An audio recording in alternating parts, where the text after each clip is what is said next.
Bismillahirrahmanirrahim. Assalamualaikum warahmatullahi wabarakatuh. Alhamdulillahi rabbil alamin. Wa bihi nasta'inu ala umuri dunya waddin. Asyhadu an la ilaha illallah al-malikul haqqul mubin. Wa asyhadu anna sayyidana Muhammadan abduhu wa rasuluhu shadiqul wa'dil amin. Allahumma salli wa sallim ala sayyidina Muhammadin wa ala alihi wa ashabihi ajma'in, amma ba'du.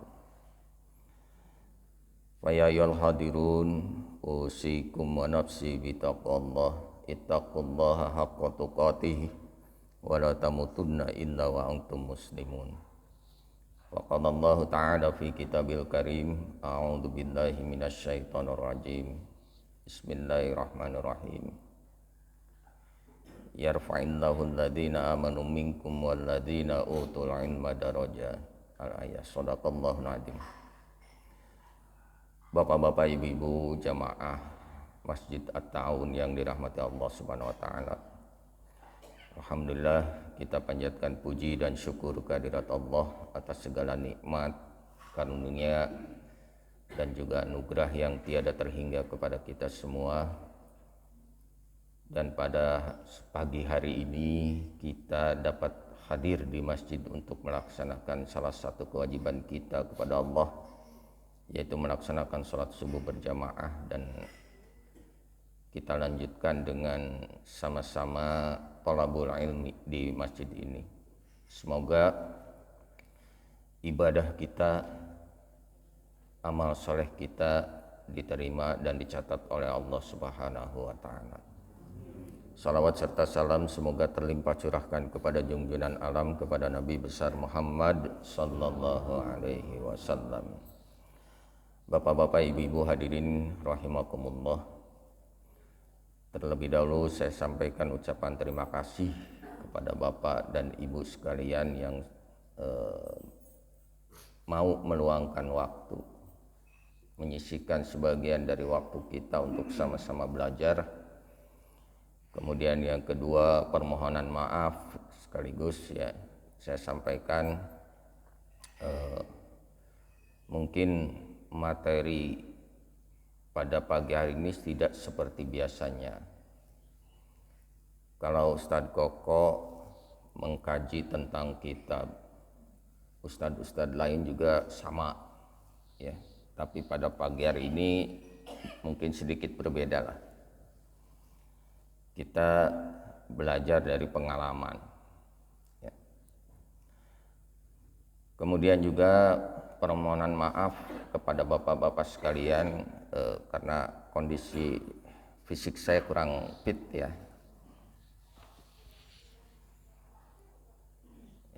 Mohon. Mungkin bapak-bapak, ibu-ibu bisa menyaksikan salah satu penglihatan saya lagi terganggu. Jadi rada-rada kurang melihat ke bapak-bapak ya, atau ke ibu-ibu. Wayahna itu ditinggali ku abdi. Juga bapak-bapak jangan menatap mata saya ya. Ibu-ibu memang enggak. Nah, ini sebenarnya mohon maaf Pak Ustadz Koko ya. Saya tuh kurang nyaman kalau ngomong bari duduk terus gini, aduh asa kumaha gitu tah. Cuma persoalannya kalau saya berdiri, kasihan tukang kamera nih, kudu kaditu kadieu mengikuti kemana arahnya. Tapi ya mudah-mudahan dengan cara seperti ini juga tidak mengurangi pembicaraan, tidak mengurangi komunikasi kita, dan mudah-mudahan ini bisa berjalan dengan lancar. Nah, judul yang saya bawakan pada pagi hari ini yaitu tentang parenting, Pak. Parenting. Barangkali Bapak dan Ibu pernah mendengar atau sering mendengar istilah seperti ini, parenting. Dengan tema memperbaiki pola asuh anak, belajar dari pengalaman. Nah, ini barangkali Bapak dan Ibu tidak aneh lah ya persoalan ini. Begini, seringkali kita mendapatkan satu pengalaman yang mungkin pengalaman itu kita alami sendiri atau kita melihat pengalaman dari orang lain, bahwa pada suatu saat, suatu waktu antara orang tua dan anak itu bersilangan pendapat, berbeda pendapat. Cek kolot nama kieu tapi cek budak mah lain. Mungkin pernah Bapak Ibu mengalami hal semacam itu. Urang mah kahayang urang sebagai orang tua mah kuduna kieu budak teh. Tetapi ternyata anak kok berlainan dengan apa yang kita inginkan. Itu pasti dialami oleh setiap orang yang sudah punya anak tentunya, ya. Kalau yang belum punya anak ya tidak akan terjadi. Ini yang punya anak, itu bersilangan pendapat pasti pernah terjadi dalam kehidupan kita. Kenapa sampai terjadi perbedaan semacam itu? Bolehkah kita berbeda pendapat dengan anak? Atau anak bolehkah berbeda pendapat dengan orang tuanya? Boleh enggak? Jawabannya Pak. Boleh, sah-sah saja. Kita berbeda pendapat dengan, jangankan dengan anak kita, dengan orang lain pun boleh. Islam membolehkan kita berbeda pendapat, kan gitu. Yang terpenting perbedaan itu jangan sampai membuat kita bercerai-berai. Persatuan kita jadi hilang akibat perbedaan pendapat itu. Justru Islam mengajarkan kepada kita perbedaan pendapat itu harus menjadi rahmat bagi kita semua, bukan menjadi laknat, kan gitu. Islam mengajarkan begitu kepada kita. Nah sekarang apalagi dengan keluarga kita, dengan anak kita, silang pendapat itu sudah apa ya, lumrah lah, sudah lazim. Dan itu sah-sah saja dalam keluarga. Hanya persoalannya sekarang bagaimana ketika terjadi perbedaan pendapat di antara orang tua dan anak itu tidak menjadikan perpisahan antara anak dan orang tua. Nah, disinilah kita perlunya pola asuh yang benar, yang baik, kan gitu. Salah satu tips bagi kita untuk menjaga pola asuh adalah dengan sering berkomunikasi, ngobrol. Mun bahasa orang ayeuna mah naon? Bu, curhat ya Bu ya. Curhat, ibu sok curhat ke bapana. Bu, sok curhat ke naon Bu? Pak, abdi gaduh hutang. Kreditan panci sabaraha bulan deui. Eta mah bener, mangga eta mah. Urusan dapur itu mah ya. Komunikasi yang terpenting. Dan ini sangat diperlukan di dalam keluarga. Komunikasi itu antara orang tua dengan anak, antara bapak dengan antara suami dan istri itu harus sering komunikasi. Kenapa kita mengutamakan komunikasi? Kenapa? Supaya hubungan di antara keluarga itu selalu terjalin dan setiap persoalan yang muncul itu akan ada solusinya kalau dengan komunikasi. Beda kalau kita jarang komunikasi, Pak, Bu. Komojeng budak. Kadang-kadang kan anak merasa segan mau ngomongin itu kepada orang tua gimana. Orang tua juga nggak mau tahu persoalan yang dihadapi oleh anak teh naon. Akibatnya apa? Hare-hare. Begitu terjadi masalah baru ngagebeg orang. Kaget. Loh, kenapa terjadi begini? Kenapa nggak dari dulu kita komunikasikan? Nah ini ya, ini sering muncul di lingkungan kita, di keluarga kita aja sering muncul hal-hal semacam itu. Oleh karena itu, mari kita utamakan komunikasi di antara keluarga. Makanya saya bawakan pada pagi hari ini temanya memperbaiki pola asuh. Nah salah satu perbaikan pola asuhnya itu dengan komunikasi. Tapi memperbaiki pola asuh ini patokannya apa? Kita belajar dari pengalaman. Ya, kita belajar dari pengalaman. Pengalaman siapa? Pengalaman orang lain, pengalaman orang tua kita, begitu juga pengalaman diri kita sendiri. Nah, dari situlah kita bisa belajar.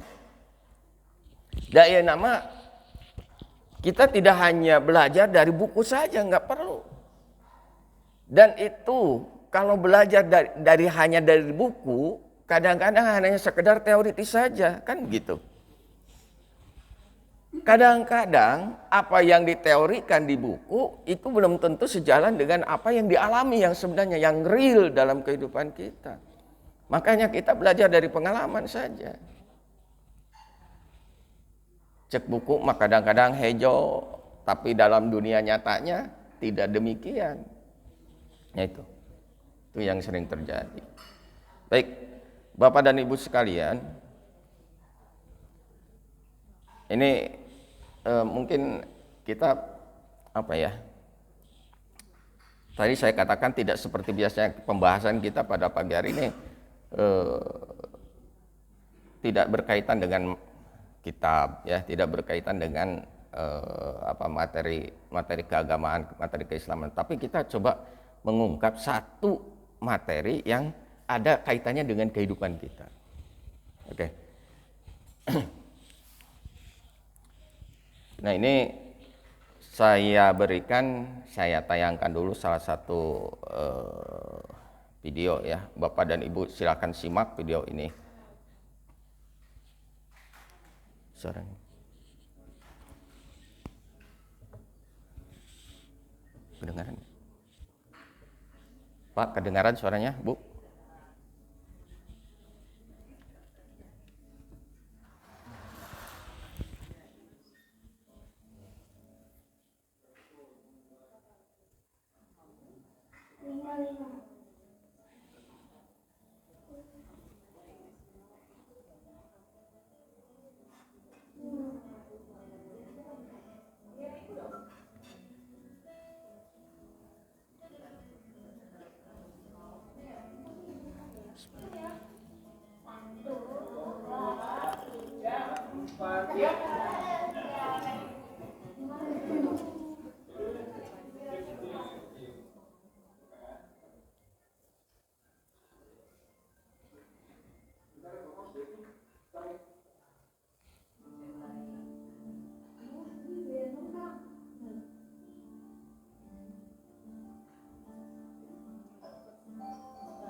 ongkosnya, Pak, Bu. Kira-kira menurut Bapak dan Ibu nih, kalau saya tanya ya, kartos tuh Bu, pahit videona. Nah, kira-kira menurut pendapat Bapak dan Ibu, di mana letak kesalahannya? Di mana letak kekeliruannya? Sahanu salah. Ada nggak dalam kehidupan kita seperti ini? Kalau ini kan film, ya, film. Tapi film ini adalah gambaran kehidupan kita. Sebenarnya ada. Ya. Dan terjadi di lingkungan kita, terjadi. Ini hanya salah satu gambaran bahwa ternyata dalam penerapan pola asuh kita harus hati-hati. Kita harus hati-hati. Di dalam tayangan tadi itu orang tuanya super sibuk ya. Yang satu sibuk baca, yang satu sibuk dengan bisnisnya.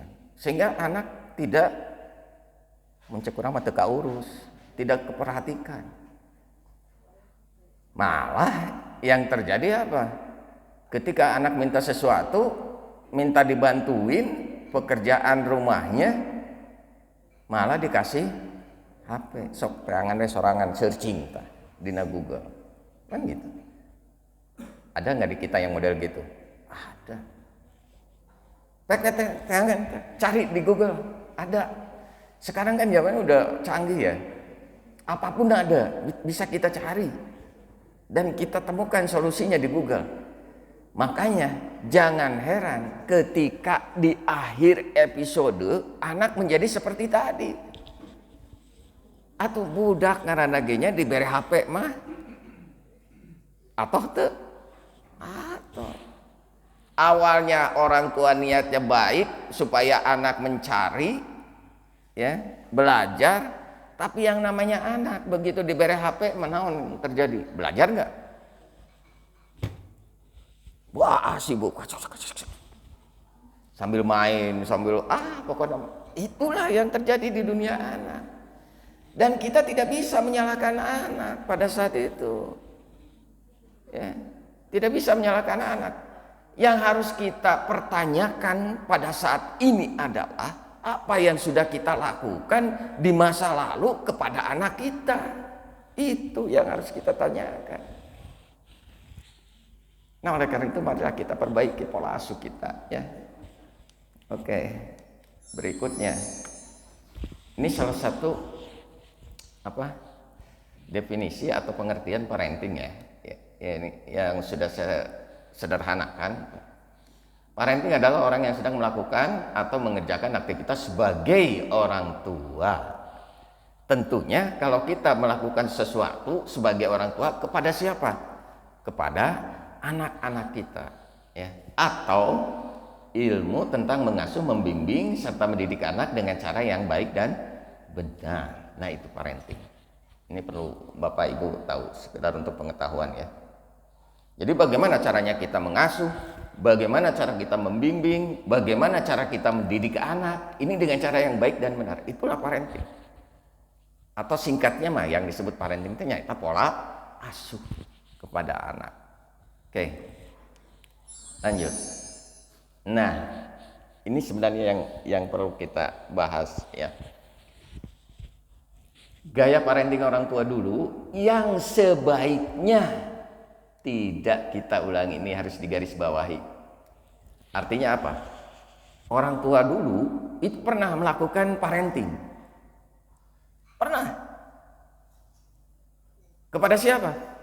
Kepada anak-anaknya, termasuk kepada kita. Bapak kita, ibu kita, nenek kakek kita pernah melakukan parenting. Tapi tentunya gayanya akan berbeda. Antara gaya parenting dulu, nini aki orang, zaman ibu bapak orang, dengan gaya parenting kita di masa kini akan berbeda. Kenapa berbeda?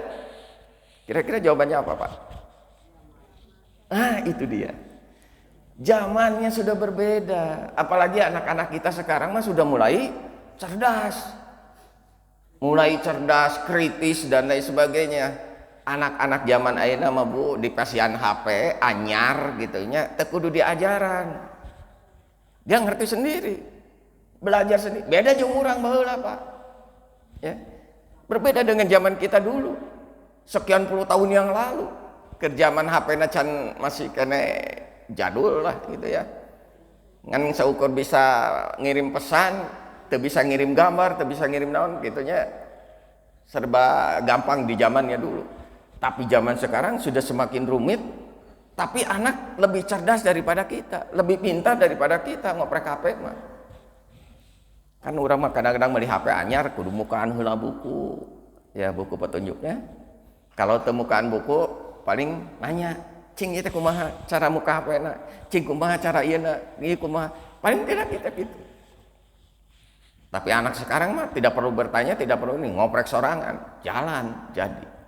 Nah itu gayanya yang berbeda antara zaman dulu dengan zaman sekarang.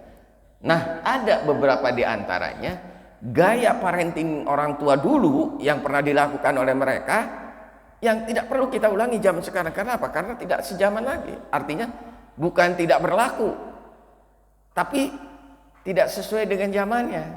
Kudu kumaha tuh. Nah kita lihat seperti apa sih gaya parenting yang tidak perlu kita ulangi tuh. Nah, satu, ya nih, selalu merasa paling benar. Saya tanya kepada bapak dan ibu, pernah bapak dan ibu punya sikap seperti itu? Merasa paling benar. Pernah nggak? Pasti suatu waktu pernah. Dan kita menganggap anak kita itu, udah kamari sorenya mau dinaon. Wis kumaha bapak? Pernah terlontar kata-kata seperti itu? Pernah sekali waktu pasti. Ya. Nah orang tua dulu itu bersikap seperti itu. Merasa dirinya paling benar. Dan kita diajari oleh mereka nurut. Jeung anehna deui zaman urang mah lamun ka kolot teh nurut pisan. Betul tidak? Nah, coba lihat anak-anak sekolah zaman dulu, zaman-zaman kita, Pak, Bu. Ya, tahun 80-an lah, tahun 80, tahun 80. Itu yang namanya anak SD, ketika masuk ke kelas langsung sidakepan kieu dina meja teh. Ya enggak? Saking disiplinnya, saking nurutna ka guru langsung sidakep kieu. Komo lamun geus aya rika guru masuk ke kelas, wah anak jempling we di kelas teh. Tidak ada satu orang pun yang ngobrol ya, pasti diam. Sidakep kieu siap. Tapi zaman sekarang, Bu. Zaman sekarang anak sekolah jangankan tidak ada guru, aya guru oge riweuh. Paciweuh. Lompatan ka ditu ka dieu. Wah, boro-boro sidakep atuh. Betul tidak? Toh aya jigana begitu masuk kelas anak langsung begini, krep dina meja. Nggak ada zaman sekarang. Cilingcing cat ka ditu ka dieu. Wah. Ini saya alami sendiri karena saya juga ngajar, Bu, di sekolah. Jadi ternyata pola asuh zaman dulu itu belum tentu bisa diterapkan di zaman sekarang. Ayeuna mah budak lamun disuruh nurut moal. Jangan mandi, jangan ngaji, jangan. Jawabannya kumaha kira-kira? Bener dah. Kayak heula atuh. Entar, nanti. Kan jawabannya gitu, jawabannya. Beda zaman orang baru. Jangan ngaji, mangga idit langsung. Jangan sholat, langsung pergi ke masjid. Kan zaman baheula mah gitu. Zaman sekarang mah aduh, bukannya disuruh. Zaman ayeuna mah hese lamun budak disuruh teh. Makanya kita coba perbaiki pola asuh yang dulu pernah dilakukan oleh orang tua kita. Di zaman sekarang jangan sampai terulang lagi cara-cara seperti itu karena memang sudah tidak zamannya.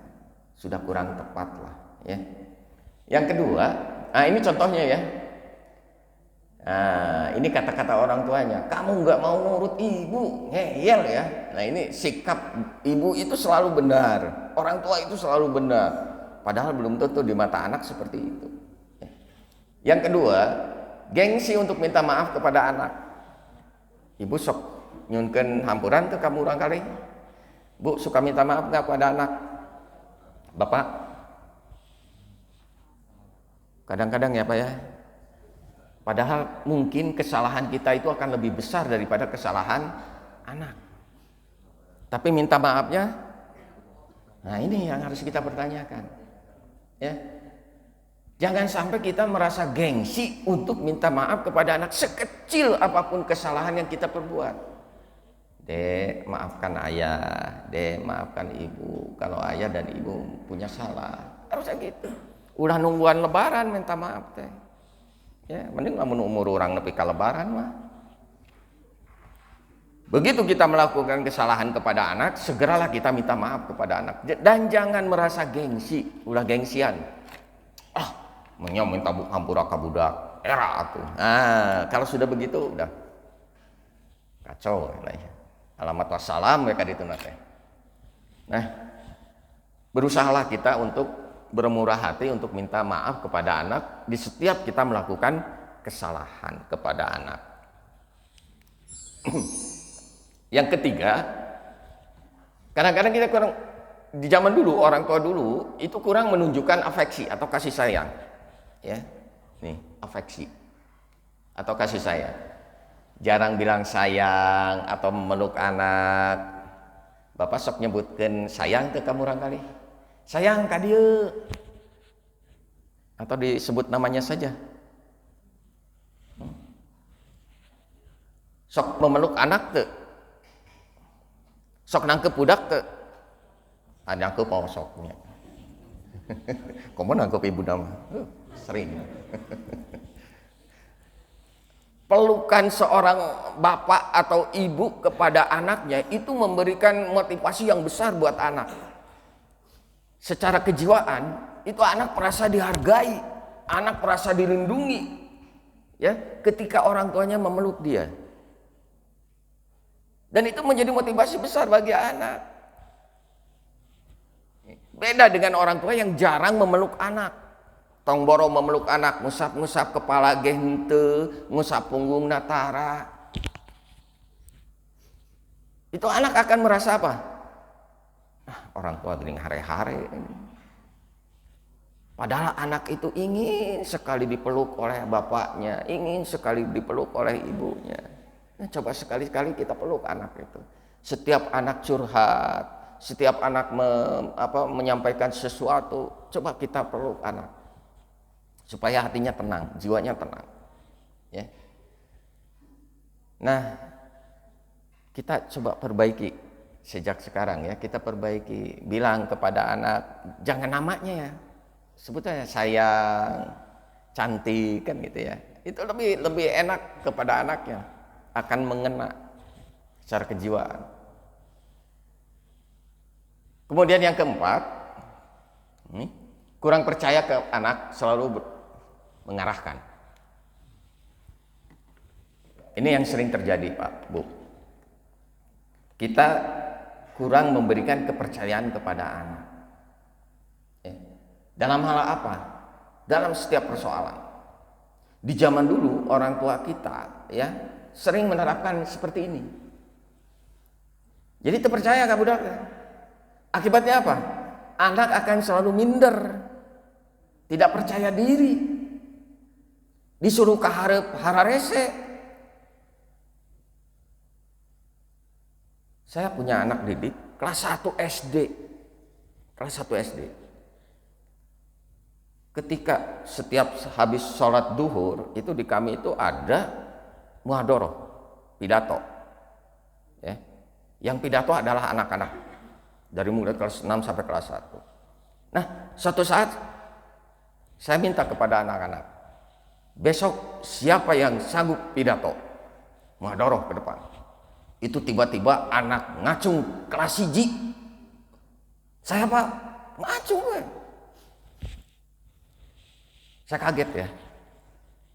Kok malah anak kelas 1 yang ngacung, bukan anak kelas 6. Yang saya harapkan tuh kelas 6 kan jadi contoh dulu buat anak-anak kelas 1. Ini mah kelas 1 heula ngacung budak. Keur mah awewe geulis di budakna, pinter deh. Ini nampaknya orang tuanya menerapkan kepada anak pendidikan, selalu memberikan kepercayaan kepada anak, sehingga anak percaya diri aja ngacu. Ya. Beda dengan ketika anak tidak diberikan kepercayaan oleh orang tuanya. Anak akan selalu minder, susah. Susah. Kalau disuruh ini susah, disuruh ke depan susah. Karena tidak percaya diri. Dan itu harus dibangkitkan oleh kita kepercayaan dirinya dengan apa? Berikan kepercayaan kepada anak. Pek, budak sini menyelesaikan persoalannya sendiri dulu. Kalau sudah mentok, baru kita ikut campur. Ulah nanaon teh mimitina urang deui, urang heula. Jangan. Biarkan dulu anak suruh cari solusi sendiri. Supaya anak paham benar dengan apa yang sedang dihadapi. Jangan apa-apa kita lagi. Kamarita, Bapak Ibu mungkin disibukkan pada zaman corona kemarin. Betul tidak? Zaman corona kamari pandemi, dari sekolah kan banyak tugas Bu ya. Dan tugasnya itu didaringkan lewat online. Cing, saya tanya, pada saat itu yang banyak belajar anaknya atau ibu bapaknya? Nah, itu kesalahan kita. Ya. Ternyata kan yang banyak belajar, yang mengerjakan tugas anak, itu bukan anak sendiri, tapi kita, orang tuanya.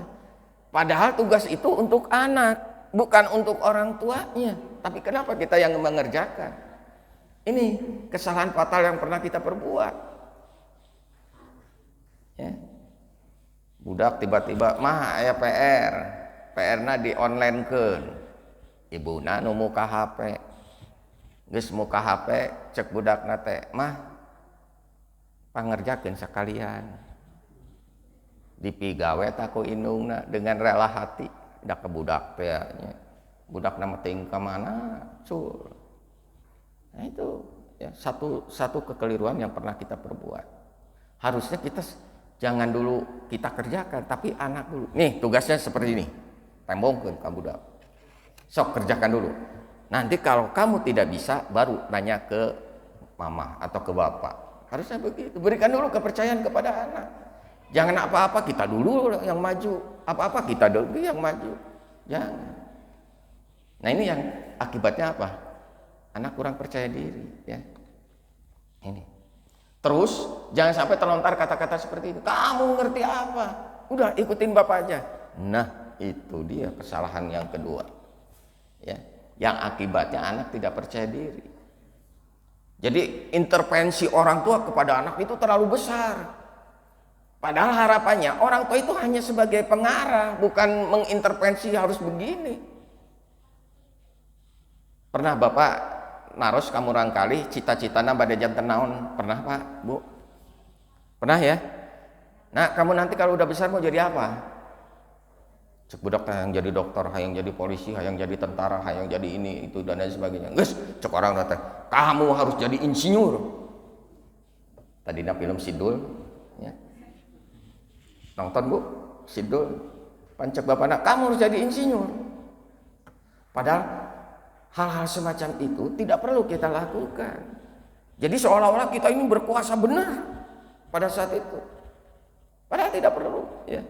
Kalau kita sudah merasa berkuasa benar, kemudian terlontar kata-kata ini, nah ini ya sudah, wassalam. Anak pasti tidak akan punya kepercayaan diri, tidak ada kemampuan apa-apa. Terlalu banyak intervensi dari orang tua. Jangan. Ya. Berikan keleluasan kepada anak. Saya pernah bertanya kepada salah seorang murid saya, Pak. Maaf ya, orang tuanya itu preman. Ya, ketika saya tanya anaknya waktu kelas 1, kamu nanti mau jadi apa? Saya mau jadi preman. Bayangkan anak kelas 1 ngomong gitu. Loh, kenapa kamu ngomong gitu? Karena bapak saya juga preman. Nah, sudah. Itu urusan dapur orang lain. Susah. Menyebab anak kudu dididik orang.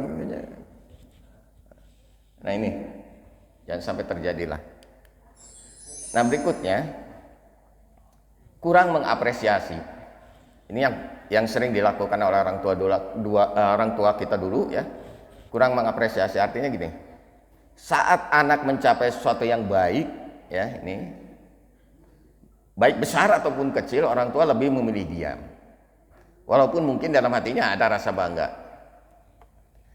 Bapak Ibu, suatu saat anaknya datang kepada kita sambil membawa buku rapot, kemudian menunjukkan rapotnya dan prestasinya yang luar biasa. Anak berkata kepada kita, "Mah, Pak, aku dapat ranking 1. Kira-kira jawaban ibu dan bapak bagaimana?" Saya tanya. Sakit itu nak. Alhamdulillah, luar biasa, masya Allah. Ayanu istighfar tuh. Ranking 1, astagfirullahaladzim luas. Nah, cara-cara seperti itu dalam rangka kita mengapresiasi prestasi anak. Alangkah lebih baiknya bukan hanya sekedar lisan. Tidak cukup dengan alhamdulillah, tapi berikan apresiasi yang mungkin lebihlah sedikit. Dengan cara memeluk anak, itu memberikan apresiasi, mengelus-ngelus punggungnya, aduh luar biasa, kamu pintar nak, lanjutkan perjuanganmu, wah misalkan gitu ya. Atau kalau perlu kasih reward, pasti ada reward, hadiah. Nah, kalau tahun depan kamu ranking 1 lagi, yuk kita umroh. Luar biasa ya. Aya nu kitu masih ada reward umroh. Kalau ada orang tua seperti itu, wah luar biasa Pak. Nah, kalau kamu dapat ranking 1 lagi, ayo kita belanja shopping ke mall. Tapi jangan terlalu sering Pak mengarahkan anak untuk berbelanja. Nah, jadi kebiasaan nanti ya. Berikan apresiasi, berikan reward, tapi jangan yang hal-hal yang berbau seperti itulah. Hal-hal yang lain aja. Ya. Yang kira-kira rewardnya itu mendidik anak. Nanti diberikan tas baru, nah, misalnya. Nah, itu kan menunjang pendidikannya juga. Jadi berikan motivasi yang besar kepada anak dengan mengapresiasi ketika anak mendapatkan sesuatu, baik besar maupun kecil. Kita berikan apresiasi. Jangan memilih diam Pak. Mah, Pak, aku dapat ranking 1. Gas, saya sakit itu jawaban nanti. Jangan ya, ulah hare-hare. Kemudian yang keenam, mudah melabeli atau menghukum anak. Tah, ya, dengan kata ini nih. Itu dia. Silakan. Ketika kita melabeli anak dengan kata-kata yang negatif, itu bisa berimbas kurang baik kepada anak. Ingat ya, bahwa kata-kata orang tua, apalagi kata-kata seorang ibu, itu bisa jadi adalah doa untuk anak. Makanya kita labeli anak-anak dengan kata-kata yang baik, jangan ini. Ya. Satu waktu mungkin anak kita yang masih kecil, yang masih balita, diajak main oleh tetangganya. Ayo dek main ke rumah yuk. Cek indungna teh kumaha cing. Awas ulah bandelnya. Ada yang ngomong gitu. Ada jangan nakal ya di rumah tante anu. Nah, pada saat itu kita sudah melabeli anak dengan istilah itu. Nih. Padahal itu jangan kita lontarkan ya, label-label semacam itu. Itu sama aja dengan menghukum anak. Nah, kalau kita sudah ngomong kayak gitu, wajar kalau anak berbuat nakal. Kenapa? Dalam masa-masa 0 sampai 5 tahun atau yang disebut dengan golden age, itu yang didengar oleh anak, yang nyerap di otak anak, dalam benak anak, itu kata-kata terakhir. Awas jangan nakal, berarti naon? Nakal. Awas jangan bandel. Bandel. Ulah ngompolnya. Ini jadi nyerap kata-kata terakhir. Ya hati-hatilah ya ketika kita mendidik anak. Kita perbaiki pola asuh kita. Jangan sampai hal-hal semacam ini terulang lagi di masa sekarang. Lebih baik kita lontarkan kata-kata yang lebih positif ya, yang baik-baik. Oke. Bapak Ibu, nah ini. Dari semua itu, ini bukan berarti orang tua kita buruk, ya. Karena mereka juga belajar, berjuang untuk memberi yang terbaik untuk anaknya. Di luar semua itu, tetap bersyukur atas orang tua kita bagaimanapun keadaannya, karena mereka yang membentuk kita menjadi seperti sekarang ini, dan merekalah orang tua yang terbaik untuk kita. Ya. Genting pola asuh yang diterapkan oleh orang tua kita dulu itu salah umpamana, atau tidak sejaman lagi dengan sekarang. Ini yang penting bagi kita. Ya. Nah, orang tua kita itu sudah belajar dan berjuang di masanya. Untuk apa? Untuk memberi yang terbaik buat kita. Kita sampai saat ini seperti ini, itu akibat orang tua kita dulu. Apa yang pernah diperlakukan oleh orang tua kita kepada kita, ya hasilnya seperti sekarang kita ini. Dan kita yakini bahwa mereka itu sudah berbuat yang terbaik untuk kita. Jadi jangan kita mencap bahwa orang tua kita itu salah, orang tua kita itu buruk, jangan sekali-kali kita mencap seperti itu. Meskipun memang kenyataannya itu kan hanya tidak sejalan saja dengan zaman sekarang. Tapi jangan sampai menjas kepada orang tua kita bahwa orang tua kita itu pernah berbuat buruk terhadap kita. Jangan. Kita tetap bersyukur kepada Allah, ya, atas apa yang pernah kita dapatkan di masa lalu dan hasilnya seperti sekarang ini. Dan kita berharap, kita anggap orang tua kita adalah the best. Mereka yang terbaik buat kita. Apapun kondisinya, apapun keadaannya, orang tua kita lah yang terbaik. Tidak akan ada kita kalau tidak ada orang tua. Oleh karena itu tetaplah bersyukur.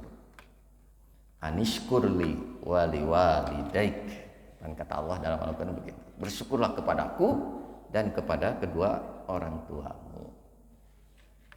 Baik, Bapak dan Ibu sekalian, nah ini yang terakhir,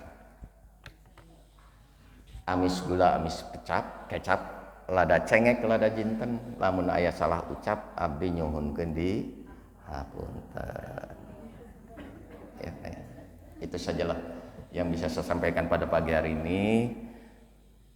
Terima kasih atas segala perhatiannya dan mohon maaf atas segala kekurangannya. Billahi taufiq wal hidayah. Assalamualaikum warahmatullahi wabarakatuh.